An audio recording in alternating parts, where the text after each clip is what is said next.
I'm Alys Conran. I'm a writer from North Wales.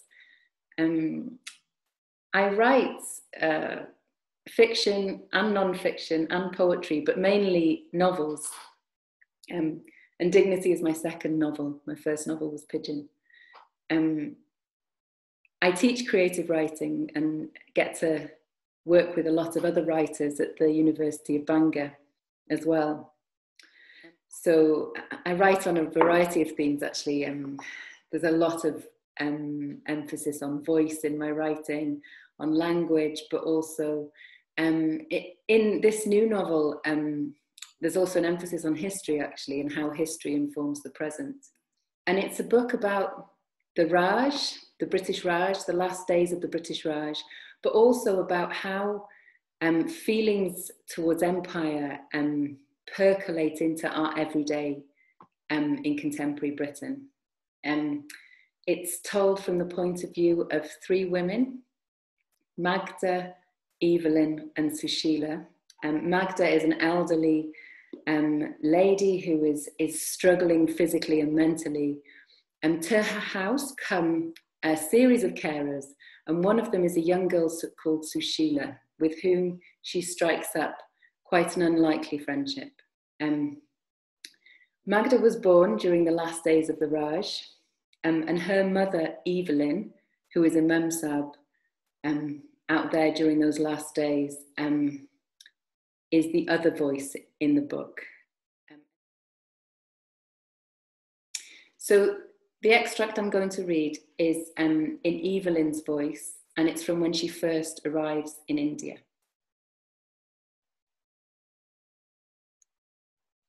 Land, when I step onto it, is solid, deeply still, in a way that is strangely unsteadying.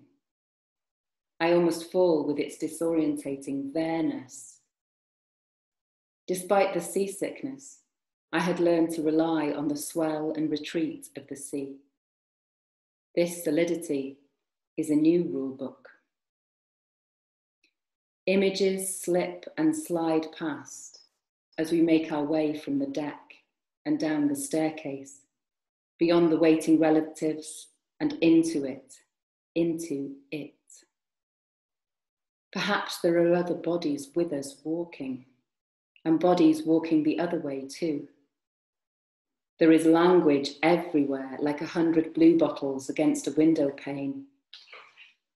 These things surge and fade their way past me over and over. Men, skin like the best wood, eyes averting, mud eyes. I am the frightful thing. Oh, I am the frightful thing. A woman passing, close enough for me to reach out and touch her brown arm. One of my wants for her, the softness of her skin beneath these fluttering fabrics. She passes wreathed in beautiful cloth, which hangs and drapes and winds, and her body leaves its imprint on my own beneath my prim clothes. I feel she has passed straight through me. All at once, there is a thin-looking white cow of an unfamiliar, humped, camel-like breed lounging in the middle of the crowded walkway. Is it really here? I feel sick with the confusion and onslaught, and with the impulse I felt for the woman, if she was actually there at all. But Mr. Burrows has my arm and steers me through the crowd to where a line of cars and carriages are awaiting the new arrivals. Opening the door of a grey, irrelevantly grand motor car, he deposits me inside and climbs in himself, shutting the door. There, he says, that's the worst of it over. I can't see the driver's face, but by his dark neck, he is certainly an Indian, so they can drive. Through the streets full of such people, it is a good hour's slow creep in the sweltering car, the horn a constant refrain. I am feeling so unwell that I must sit with my eyes straight ahead, looking only at the cream fabric of the inner compartment and not at what is outside, which is so fleeting and confused, I can't absorb it.